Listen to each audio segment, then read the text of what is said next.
Hi, everybody. Thanks for joining us today. Welcome to the Eat to Live podcast. Today, my daughter Jenna is not around, so she's not with me today. But luckily, my friend, Dr. Jay Sutliff, is visiting from Northern Arizona University, Flagstaff, Arizona. And Dr. Sutliff is professor of nutrition and food at Northern Arizona University. And interestingly, he's the head of my research team. And the research studies we've done together, like 5 research studies published already with more in the queue coming out. And Dr. Sutliff runs a team at NAU. He teaches nutrition there, and he's also a researcher and professor there. So he's a PhD and very knowledgeable, not only in human nutrition, but also in the difficulties people have in achieving optimal health once they even learn about good nutrition. So we're going to talk about him and how he got into this, and right now it should be a fun conversation. Let's get right into it. All right. Hey. Hey. Well, so exciting to have you visiting me here in San Diego. This is great. First time I've been here for a few years. Well, it's cool. So tell our audience how you got started, your enthusiasm with nutrition, and what kind of got you into it, and then how you found out about my work, and how that intermingled and blended with what you were thinking of and you were doing. Okay, so growing up in the 60s and 70s, I was born and raised in a town called Grand Forks, North Dakota. And my parents always had gardens, things like that. So, but back then, you remember, we didn't have many labels on food and different items like that. So I didn't really know much about nutrition other than what my mom would make most of our food from scratch. Okay, but so going through grade school, high school, very active person. I played a lot of sports, multi-sports, and then also did a lot of hunting and fishing outside a lot. But my grandfather always instilled in my head that I needed to get a college education. And so I didn't think much about it. But I wanted to play sports in college. So I went off to play hockey in college. And when I got there, I had to figure out what I was going to study. I never really thought much about it. And so when I showed up, I started looking at the catalog of classes being offered. And I thought, well, here's a class called Food for Fitness and the food selection and preparation techniques. And I thought, well, maybe there's a connection. Maybe I could be a better athlete if I knew a little bit more about food. And you know when you move away from home, I could basically make an egg sandwich and things like that. So I didn't really know a lot about food preparation other than just kind of instinctively doing things. So then I took those 2 nutrition classes. One was basically on intro to nutrition. The other one was about how to select and prepare food. And I knew by the end of that quarter that was going to be my field of study. Wow. So college got you interested in it. Yeah. So I mean, back in growing up in 60s and 70s, this is mid 80s going to college, and there wasn't a lot of talk. You couldn't pick up a magazine and read about nutrition and things like that. And I didn't know anything about nutrition, and ate a lot of Little Debbie's and those types of things. When did you go to kind of move towards a plant-based diet? Well, because that was before you met me, of course. Yes, it was. And so I went all the way through my 4-year degree in dietetics at North Dakota State University. And, the emphasis there was just get the right proportion of your macronutrients. If you're an athlete, do a little more like 60 to 70%. Just shift that pie around. Yeah. And so, but with that dietetics education, I needed to do a medical internship, and I got computer matched to the University of Nebraska. So I went down to the University of Nebraska to do my dietetic internship and to do graduate school, and I got all the way through there and finished up my internship at the University of Nebraska Medical Center and got hired on as a clinical dietitian there. And during that time, I was asking myself, okay, what am I going to do for a permanent career? What am I going to tell my patients? Is it the high carb, or is it the low carb? Is it the high fat? Atkins was big at the time. Yeah. And at that point, I said, you know what? I was doing a lot of different studies and different things like that. I said to myself, you know what? I'm going to go and I'm going to eliminate all processed food. And I just kind of went and I looked at these different things, and some people were giving me different things. They're saying, oh, the book of Genesis from the Bible has this stuff about just eat plants and stuff like that. And I said, okay, I'm going to wipe the slate clean, and I'm going to go to 0.0 and just go 100% plants. And then I'll do that for a month. And then I'll slowly add skinless, boneless chicken back in, skim milk, and all these things that I was told that would be beneficial. Mm-hmm. So after 30 days of my experiment of total plants, no processed food, I felt fantastic. I didn't have any health issues, okay? And I just felt so fantastic. I said, how about another 30 days? And then I'm still on a 30-day plan. I'm still going. Here we are, 32 years later. Yeah, but you could have felt good eating meat, and that why would just feeling good would make you, because people could feel good temporarily eating any kind of junk. Okay, so I mean, well, so then I said, okay, let me want to reinforce it with some background. That's right. So then I started diving in, and I started looking at what research is out there. Yeah. And then at that time, Ornish was just coming out. Yeah. So I started taking his materials and saying, okay, there's scientific basis for this. It's there. It was just buried. Yeah. Sure. We never studied it in college. Right. And so I started diving into it. And then through that process, I started a drive, and I wanted to offer people a different option to eat out. So I got a business partner who's now my wife, and we started a total plant-based restaurant in Grand Forks, North Dakota. Like, it's not the mecca of plant-based eating. So who would think there would be not even any customers there? People come in your restaurant. So an empty restaurant. That's right. But people wanted, you know what people wanted? They wanted food from scratch. Yeah. And that's what our food was. We made our own ketchup. We made our own mayonnaise, our own mustard. Really? And so we did that, and I started seeing that. I started reading other studies, and then I started looking at the buried studies. You know, there's a lot of studies out there that were already in place, and so we did that, and we had an experience that was priceless. We closed up that shop. We had a health food store restaurant, and was really not doing that well, and we weren't the best business people. We went and worked at a health retreat, and when I was at your Eat to Live retreat today, same principles here, where we could take people out of their homes and then immerse them into a nutrient-dense, plant-rich diet. And we thought we were seeing miracles taking place there. Well, the real miracle is could these people continue to live this way when they went home? Right.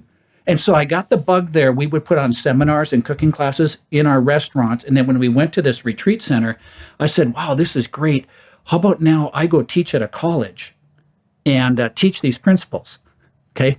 It took a few years, because then we did another restaurant in Rapid City. So we had our second restaurant, bakery, health food store. But I had the bug for teaching, and I thought, wouldn't it be cool if we could go and teach? If I could, instead of doing seminars, what would it be like if I could take young adults through a 4-year plan and teach them the true principles of good nutrition?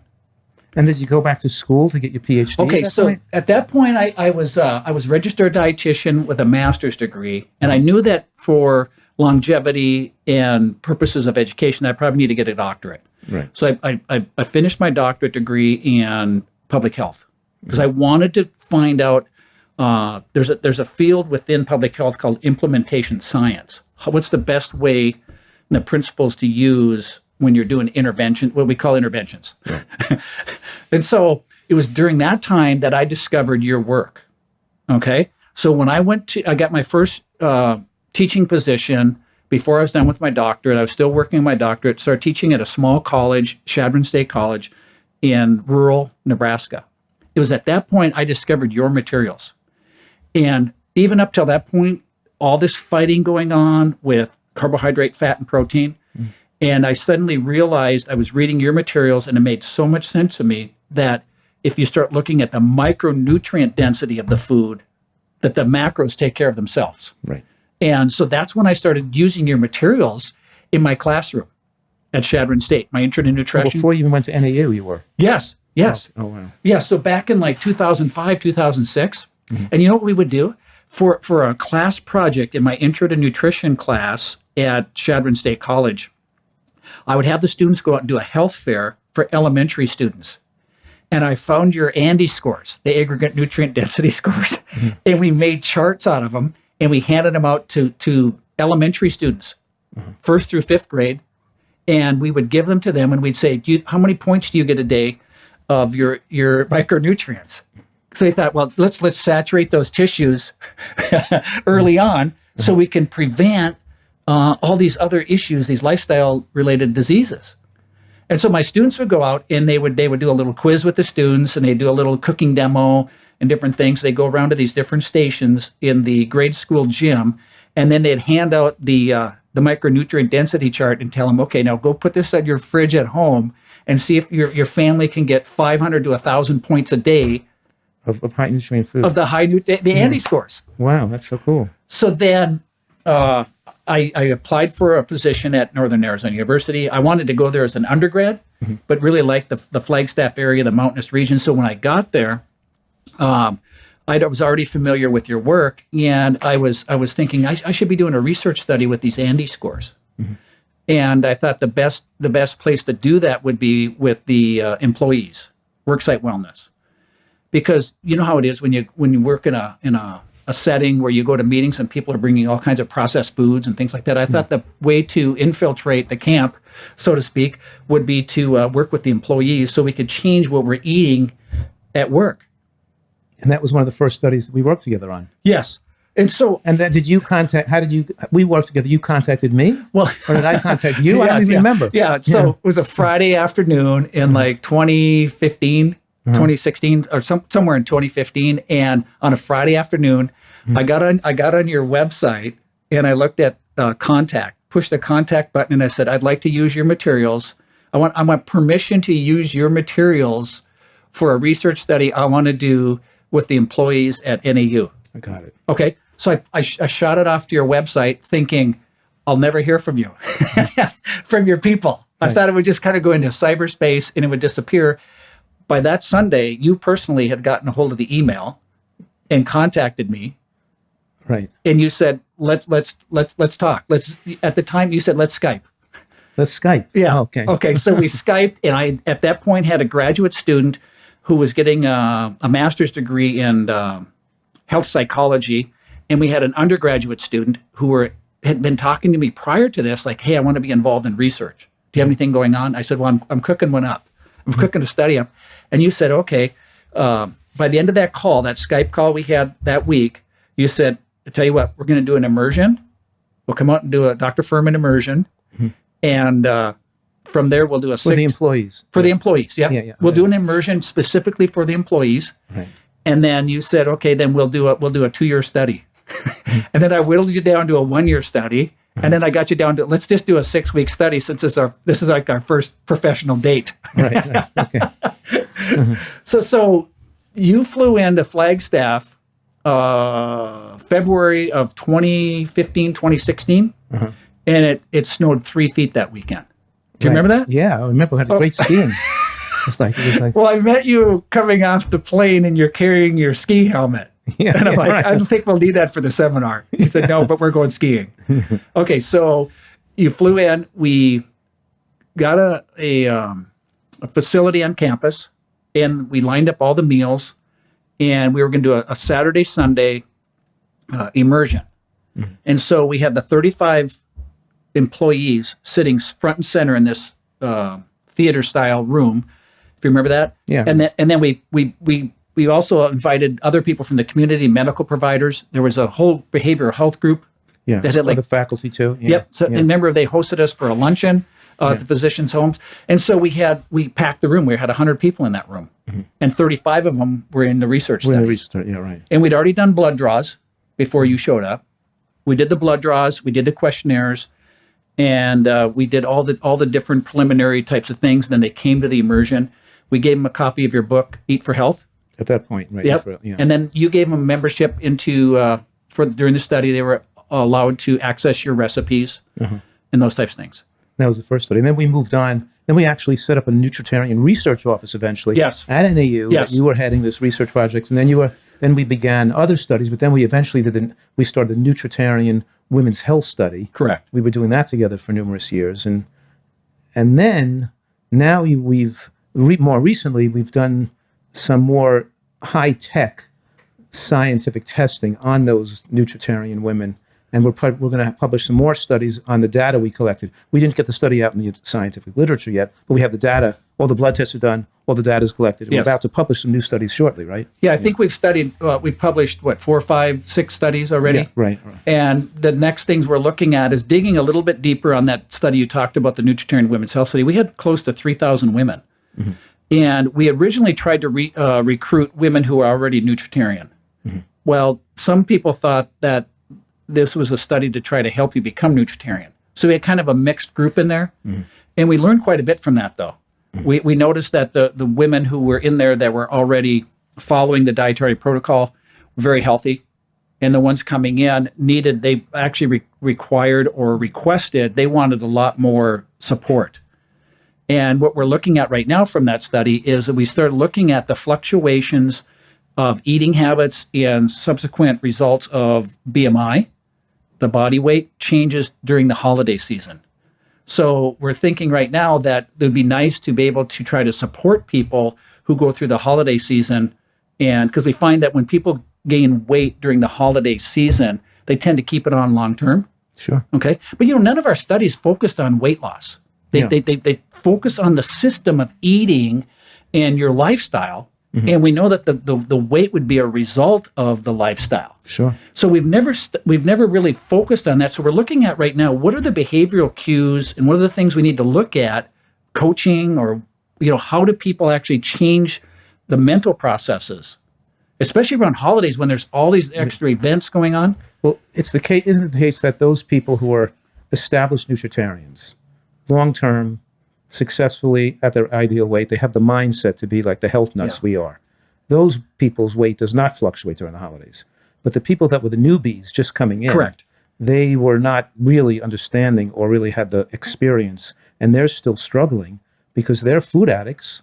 And when they're around parties and holidays, they're tempted and they go off their diet, gain weight, and keep gaining. So they really are having trouble actually becoming a nutritarian. With those, so you have the combination of both types of people, right? Right, exactly. And that's what fast food genocide, which you wrote about, extensively covers, is really the addictive properties of foods that I don't think we really realize how ubiquitous the processed foods are in our society. Right, and these people, they want to be a nutritarian. They want to eat healthy. They want to lose weight, but they can't do it. Right. They're too pulled in other directions, and it's impossible for them to adhere to it. And that's why, I have what we've done that we found that's helping those people more now, other than just teaching them about nutrition only, is teaching them about this type of mindfulness incorporated with wisdom teaching on how to build internally generated self-esteem. Because we found with experience over the years that people raised in America who have become food addicts, when they want to change their diet, they have pressure from other people and their family and their peers, and they're tempted by things around them. And that means that they're still looking for others for their own self-esteem. In other words, if a person is, we know how social media is, people want to, and in this country, we're raised to you have to look the best, you have to be the best athlete, you have to make the most money, you have to go to the fanciest schools, you have to have the fanciest clothing, you have to have the fanciest car. You're all about impressing other people. And going after trying to impress other people by collecting, any kind of, thing that try to feel yourself, you're superior, you build yourself up. It's like eating junk food. It doesn't lead to lasting happiness. The people who were like the most wealthy people, the most famous, the rock stars, the Hollywood stars, they're not happy. They have more divorce rates, more suicides, more drug abuse. It's just a vicious cycle. It just leads to more going after trying to impress other people, just leads to an ongoing vicious collection of continuing process, which they never have enough. And they can never be satisfied. It doesn't lead to real peace and satisfaction with yourself and your life. And so this dissatisfaction, this internal, you could say, their primitive brain is in conflict with them. When we start teaching people about how to generate internally generated self-esteem, you don't care what another person thinks of you, and you're not trying to impress anybody. When you meet another person, you interact with them, your goal and your purpose is to have creative goodwill for them and to see if you could use your creative intelligence to in some way add to that person's life, their harmony, their happiness, or their future health. And so now you have one purpose, and that's to have a goodwill for another person. Wow. And when you have this motive of having goodwill, it takes your own ego out of it because you don't have to have them like you, and you don't have to try to impress anybody. And you don't care, you don't try to have a comeback because you're not hurt by anything they can say. They can't hurt you by what they say. They can say, if I had to eat that way, I'd rather be dead, or how could you, who wants to have no fun in life? Well, it's that people, their whole fun in life comes from food because nothing else gives them passion. Wow. So we get people to start to build internally generated self-esteem, learn to be at peace with themselves, realize that they're not more important than anybody else. We're all interrelated, and our happiness is all interrelated with others. And when we benefit other people's happiness and well-being, we're benefiting ourselves at the same time. And we're all interrelated in the natural world too, in our care for the earth and our planet we travel on. So when we see our relation with other people, and then people start to be grateful for and appreciate the beauty, the wonder of natural food, and they start to have more gratitude for and more respect for the aesthetic structure of the world around them and things outside of themselves. When you're a food addict, the outside world doesn't matter. Just meeting your needs for addictive stimulation of the brain is what matters. And to the proportion that your brain gets hyperstimulated, it gets rewired, and you lose neuroplasticity, and you lose the ability to be creative, and you become somewhat dysthymic, which means that you're not getting much passion from living, much pleasure from your activities, other than brain stimulation, other than how you can stimulate your brain through food, through alcohol, through drugs. And you feel that the only worthwhile part of living is stimulating yourself with hyperpalatable food and taste. And it just demonstrates the meaningless of your life and how you're lacking passion for living and appreciation of the outside world. And so by teaching these people how to change their emotional outlook on life, it's almost like happiness training. And then we find I've seen this happen 1,000 times. We find that they're more into being a role model for others because they feel that gives them a better power to have a good effect on other people. They start to get more excitement about the world around them. Their own ego becomes less of a problem, so they can get along in their marriage better and their interaction with other people. Not it's protecting their ego anymore, and they're not so self-hurt by anything. All these people who are always hurt, they're always injured hurt by what somebody says to them. You know what I mean? They can just be at peace no matter what somebody says to them, and they can enjoy the sunset and the clouds and the natural world, and they can appreciate the miraculous value of what they're eating and being grateful for the food they have that protects their body, and the relationship between the protective effect of natural foods and the body's innate immune system and how they function together. They start to have more passion and understanding of living, and they start to feel better about themselves. And then they have more power to be able to adhere to this difficulty we all live with, is trying to live so healthfully in an unhealthy world. So that's what we do at our retreat. It's not just feeding them food, teaching them cooking classes, giving them exercise classes.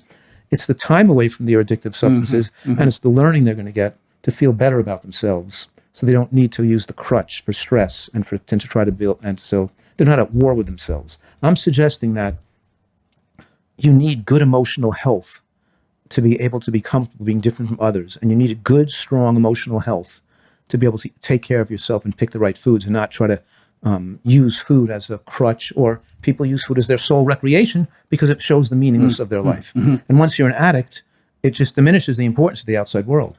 Because the more you become an addict, the more you become narcissistically concerned with meeting your brain's need for stimulation. And the brain needs stimulation, and it needs food stimulation and drug stimulation, because that's the way we're raised. And our brain is taken over by the need for stimulatory substances like sugar and oils and the caloric rush. So this is all intertwined, and people need a combination of enforced abstinence, support, and a more comprehensive training module, you know. And see, and that was the biggest surprise from the studies we've done together, where we went and looked at, they self-report the quality of life. We use these instruments, and we looked at depressive symptoms. And it was interesting that when we did that, we threw those tools on there. And we've seen what you're saying right now. When you bring the inflammation down and you quiet down the internal mechanisms of the body, we've seen the depressive symptoms drop by 50%. And remember, in our 6-week study, we saw a 50% drop in depressive symptoms, quality of life go up, sleep quality go up, and that's what you're talking about. Yeah, it's all intermingled like fibers of the cloth, because the food leads to a better emotional outlook, and better emotional outlook leads to better food choices. And you can't and when you marry them together, that's when you have the less chance of recidivism, the most chance of compliance. And it's all about people making the right choices for their own life and their own future and their own happiness. But they make the wrong choices for their own life, their own happiness. And you know what the most disappointing part of this is you've seen this happen, I've seen this happen, and very few people in our selective fields of medicine and nutrition and dietetics, rarely do we get to see that with our patients, our guests, our participants. We rarely see that. And it reminds me of when you guest lectured through Zoom just this last semester. One student said, "Aren't you a little bit extreme? Aren't you like over the top?"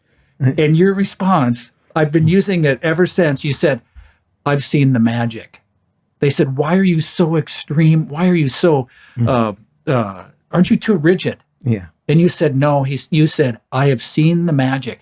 Very few of our colleagues have seen the impact that quieting down the brain, the internal mechanisms, putting them in a nice environment where they're flooding their systems with micronutrients, they're quieting down, they're doing some internal work mentally.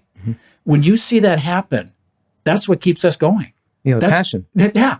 And that's why right now I'm trying to put together that textbook between you and I and Dr. Ferrari. If we're trying to put that food as medicine for, textbook together for my students. Wow. Because they like your super immunity book, but I want to broaden that, right? And I mean, that's a start, right? Yeah. To bring it down. It's not big enough. Not enough information in there. Right. It's just one book. And that, I mean, that's why people always ask, why do you keep doing what you're doing? Why are you so driven? Because we've seen the magic. We've seen the power of lifestyle. So tell me now, and tell the people listening, because you're working a lot with young people. Yes. And I work with obviously more middle-aged people. Right. How is your work with the young people, educating them about nutritional excellence, transform their lives? Okay. And what is the kind of the feedback you've got? Okay, so every semester we do what they call a faculty or a faculty review. The students give their student opinions on the classes and things like that. And I have no idea, because what's really cool is that I'm in the classroom doing the didactic part, and we actually have a perfect setup at NAU where I'm teaching in the classroom, and down the hallway, we have a foods lab with 8 stations of 4 people. So half the students have a 60 student class. 30 of them will be in with me on the lecture part. And then next week they'll go to the lab. And then the ones that are in the lab come back into the classroom. They get to cook and try. Yeah, exactly. Until you can actually get in there. Because a lot of students today do not know how to cook. They only know how to run a microwave. Yeah. Oh, you know what I'm saying? Sure. And so we introduce them to a lot of Nutritarian recipes. We use the Super 100 Foods book you wrote. Cool. And those are our recipes. And so fortunately, my lab director is my wife. She's running the foods lab down the hallway, my former business partner. She's down there running the labs. We've set up the lab. Cool. They have 8 stations, and they go there and they try new foods like the cauliflower, what's the cauliflower? Cauliflower mashed potato? Yeah, those. And then we have them doing all kinds of new foods. And they said, you know what? I would have never tried these foods if I hadn't been in this class. And then by the end of the class, they're feeling better. Their emotional health is improving. We have a mental health, I call it a crisis with young adults today. Yeah. This helps them quiet down, calm down.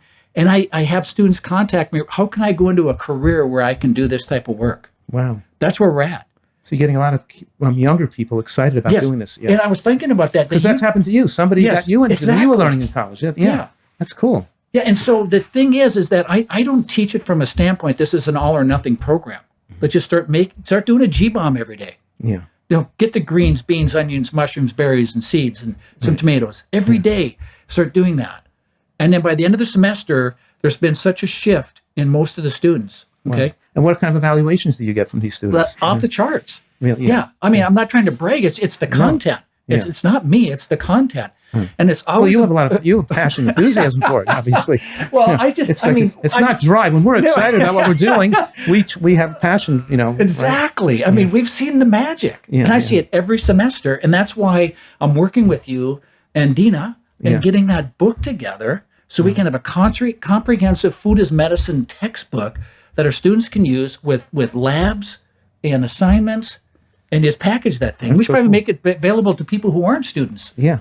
Okay, so we got to finish this up, though. So what about, quickly, your students, what about the ones that were athletes or on the school team, or what happens when you work with athletes? All of the athletes, I've been invited to talk to a lot of our teams on campus, and different coaches are more open to the nutritional components and things like that. But I remember back a couple of years ago, a student made an appointment with me. And at the time, we did not have a dietitian on staff with the athletic department. We do now. I actually helped forge that and get a full-time dietitian over there. So I was volunteering my time counseling teams and athletes. Student made an appointment with me. I think it was the week before Thanksgiving, and he said, "Boy, he came in, and I didn't know who this guy is. A burly guy, and he said, I'm really sore. I'm lethargic. I can't even get through my workout." So I did a little assessment on him, and I said, "What do you do?" He's a hammer thrower. It's a field event. And they're told to bulk up. The bigger, the better, right?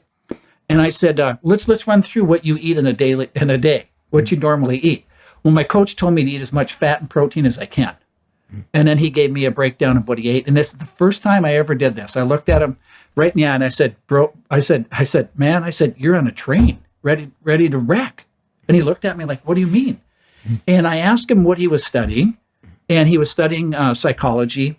And I know throwers like to mark everything. So many meters or feet. Yeah, of course. So they're charting everything. Yeah. And I'm thinking in the back of my mind, Andy scores with this guy. Yeah. So I went through this thing and I said, okay, why don't you take a look at this chart? I said, do you think you could get 1,000 to 1,500 points on your Andy scores? I figured, where am I going to start?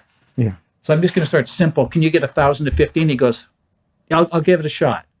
And so I'd run into him in the Sprouts produce department, whenever I'd go there. And I didn't know who this guy was. So after he left, I went and looked around, and he was our leading hammer thrower on our team. Mm-hmm. And he came back to me a week after Thanksgiving. So he's only been doing this for 2 or 3 weeks. And I came in and he's just beaming. And I said to him, what's up? And he said, you know what? He says, I'm doubling my throws right now, the number of throws I can get through my workouts. In fact, I'm doubling the amount of volume in my throws and things like that. He says, I'm not inflamed. My joints are better and stuff like that. And I said, well, how hard is this for a student athlete to do this who's now getting ready for graduate school and is competing? And he's a Canadian. Mm-hmm. And he says, I'm getting ready to compete in the nationals there. I said, how easy is it to try to get 1,500 points off the Andy scores? And he says, quote, stupid easy. Mm-hmm. Stupid easy. Mm-hmm. And then I followed his career. He's a 5-time consecutive national champion hammer thrower for Canada. Wow. And here's a guy, who is basically... his career might have been not very successul. I don't think it's obviously just eating more greens, but it had a major effect. But when I looked at what his coach had him on a keto diet. Yeah. And he had no energy, he had joint pain, he had all these symptoms, and he would probably be at your retreat in a few years. Yeah, sure.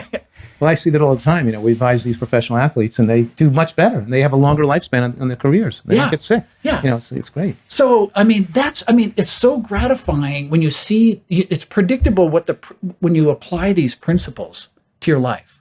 Yeah. So, before we leave, what about, I know I shouldn't bring this up, but what about the negative impact of the school, the school, any people, other professionals, health professionals, other professors? You get any negative kickback on being on this type of, you being so passionate and openly enthusiastic about this way of eating? Well, obviously there's a lot of different points of view. Yeah.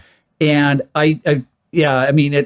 students are sometimes confused by the conflicting information they're receiving in their classes. I get students all the time now saying, you're telling me this, the other professors are telling me this. And I said, well, why don't you test it on yourself, the different ways you've been taught, and see how that works in your life.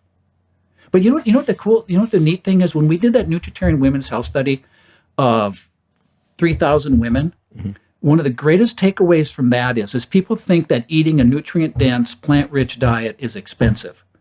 We had women from all over the social economic status, and it didn't matter your income level as far as your ability to adhere to these principles.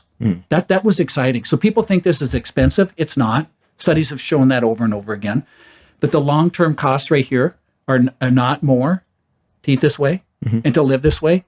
And then we found out that really, if you're committed to this, if you're really putting your health first, which is really your wealth, as we always say, that it's amazing that when you do this, it doesn't matter what social economic status you're in, that you can do this. You can do it. Yeah.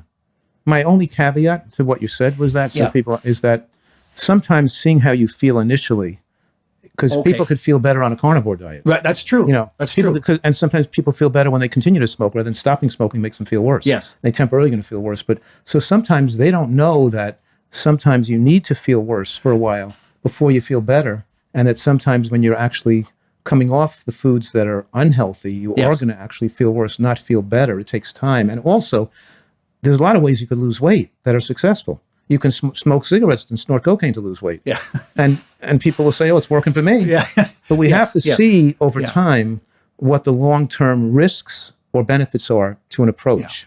Yeah. And so it takes a lot of information, education, and knowledge to people to be able to make the right decisions for their life. And that's what obviously we do as a career. Let them people make their judgments based on a lot of information. They know the whole picture before. That's why we don't want kids starting smoking when they're young. They're not going to weigh all the possible long-term effects. Yes. But in any case, applauding all the work you're doing, and of course our relationship, and that I love working with you, and it's been tremendously grateful for the fact of what we're doing together and will do in the future. Yes. And I know you feel similar absolutely. about your career and what you've been doing with us working together. Right? Yeah, this has been a fantastic relationship, and I think we're really benefiting all of society by revealing these findings. What we're doing. Terrific. Yeah. Well, thanks for joining us, everybody. Hope you enjoyed or got some insight from this conversation, and look forward to seeing you next time on the Eat to Live podcast.